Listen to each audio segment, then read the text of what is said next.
সাভারে ডাকাতির প্রস্তুতিকালে ডিবি ও পুলিশের যৌথ অভিযানে ৫ জন ডাকাতকে দেশীয় অস্ত্রসহ গ্রেফতার করা হয়েছে। বৃহস্পতিবার রাতে আশুলিয়ায় নয়ারহাট এলাকায় কবরস্থানের পাশে ডাকাতির প্রস্তুতিকালে গোপন সংবাদের ভিত্তিতে অভিযান পরিচালনা করে তাদের গ্রেফতার করা হয়। এ সময় তাদের কাছ থেকে রামদা, চাইনিজ কোরাল কাটার সহ একটি মিনি পিকআপ জব্দ করা হয়। গ্রেফতারকৃত ডাকাতদের প্রাথমিক জিজ্ঞাসাবাদে জানা যায় তারা আন্তঃজেলা ডাকাত দলের সক্রিয় সদস্য, দীর্ঘদিন যাবৎ ঢাকা জেলা ও আশেপাশে ডাকাতি করে আসছে। এ সময় সাভারের আনন্দপুরে ৮,৭০,০০০ টাকা চুরি যাওয়ার উপর একটি ঘটনায় ইদ্রিস খান নামে একজনকে গ্রেফতার করেছে সাভার মডেল থানা পুলিশ। এ সময় তার কাছ থেকে ৭ লক্ষ টাকা উদ্ধার করা হয়। উভয় ঘটনা ঢাকা জেলার অতিরিক্ত পুলিশ সুপার শাহিনুর কবির জানান, উন্নত তথ্য প্রযুক্তি ব্যবহার করে চোর শনাক্ত করে টাকা উদ্ধার করা হয়েছে এবং ৫ জন ডাকাতকে ধরা হয়েছে।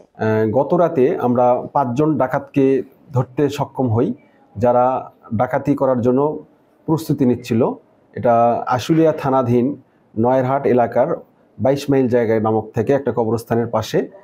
আমরা যখন গোপনে সংবাদ পাই যে এখানে ৮-১০ জন লোক সমাগম হয়েছে এবং তাদের কাছে দেশীয় অস্ত্র, একটা পিকআপ এবং অন্য সরঞ্জামাদি নিয়ে তারা কোনো নির্দিষ্ট একটা বাড়িতে ডাকাতি করবে। সাভার থানাধীন আনন্দপুর এলাকায় জনৈক সাইফুল ইসলামের বাড়ি থেকে কিছু স্বর্ণ অলংকার এবং টাকা চুরি করে যায়। সাভার থানার একটা চৌকস দল সিসিটিভি ফুটেজ, তারপরে টেকনোলজি ইউজ করে জনৈক ব্যক্তির সাইফুলের যে চুরি হয়েছে সেটা উদ্ধার করার জন্য কাজ করা শুরু করে দেয়।